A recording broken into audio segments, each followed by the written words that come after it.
महादेव का गुस्सा फूटने वाला है धीरज पर और विश्वा को अरेस्ट करवाने वाली है रज्जी।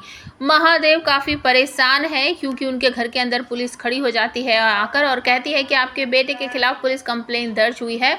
वो कहते हैं कि हे भगवान, ये लड़का कभी नहीं सुधरेगा। हमने तो इसे सुधारने की इतनी कोशिश कर ली लेकिन इस बैल बुद्धि को कुछ समझ ही नहीं आता है।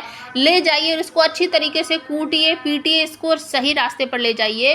पुलिस वाले कहते हैं नहीं नहीं, हम धीरज की बात नहीं कर रहे हैं, हम आंसू की बात कर रहे हैं। आंसू ने विश्वा का सर फोड़ दिया है, उसके खिलाफ पुलिस कंप्लेंट दर्ज हुई है। धीरज कहता है नहीं नहीं सर, इसमें आंसू दादा की कोई गलती नहीं है, वो हमारे बाबा को गाली दे रहा था, हमने ही उसको मारा पीटा, हमें लेकर चलिए।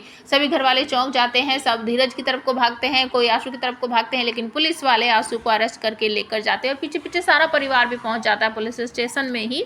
और वहां पर आ जाती है महादेव की नई होने वाली समधन, जो आकर कहती है महादेव जी, हमें तो यकीन ही नहीं हो रहा है कि आंसू पुलिस स्टेशन में है, इसको अरेस्ट कर लिया गया है। उन्होंने बताया कि हमारे भतीजे का सर फोड़ दिया है आंसू ने और उसको अरेस्ट कर लिया गया। हमें बिल्कुल भी विश्वास नहीं हुआ, लेकिन हे भगवान, ये तो बिल्कुल वैसा ही हो रहा है जैसे उन्होंने बताया था। तो अब कोई शादी कोई सगाई कुछ नहीं होने वाली है। हम ये रिश्ता हमेशा के लिए तोड़ के जाते हैं, हमें कोई शादी नहीं करनी है इस क्रिमिनल फैमिली से।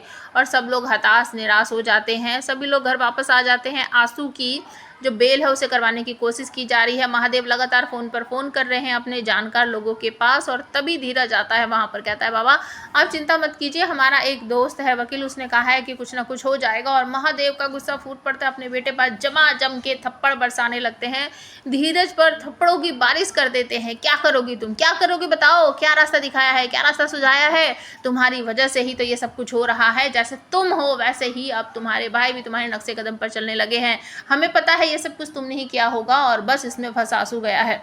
और महादेव के सामने धीरज बेचारा थप्पड़ खाते खाते जमीन पर गिर पड़ता है। रज्जी उसे उठाने के लिए दौड़ती है, धीरज और पीछे से विद्या रोते हुए रोकती रहती है, महादेव ऐसा मत करो, ऐसा मत करो, ऐसा मत करो। लेकिन महादेव जी कहाँ सुनने वाले हैं। और तब धीरज खड़ा होकर कहता है हाँ, हम विश्वा को मार डालेंगे, उसे छोड़ेंगे नहीं। वो बीच बाजार में आपको गाली देगा, हमारे बाप के खिलाफ कुछ भी बोलेगा ना तो हम उसका हाथ तोड़ देंगे, उसका सर फोड़ देंगे, उसकी जबान काट डालेंगे।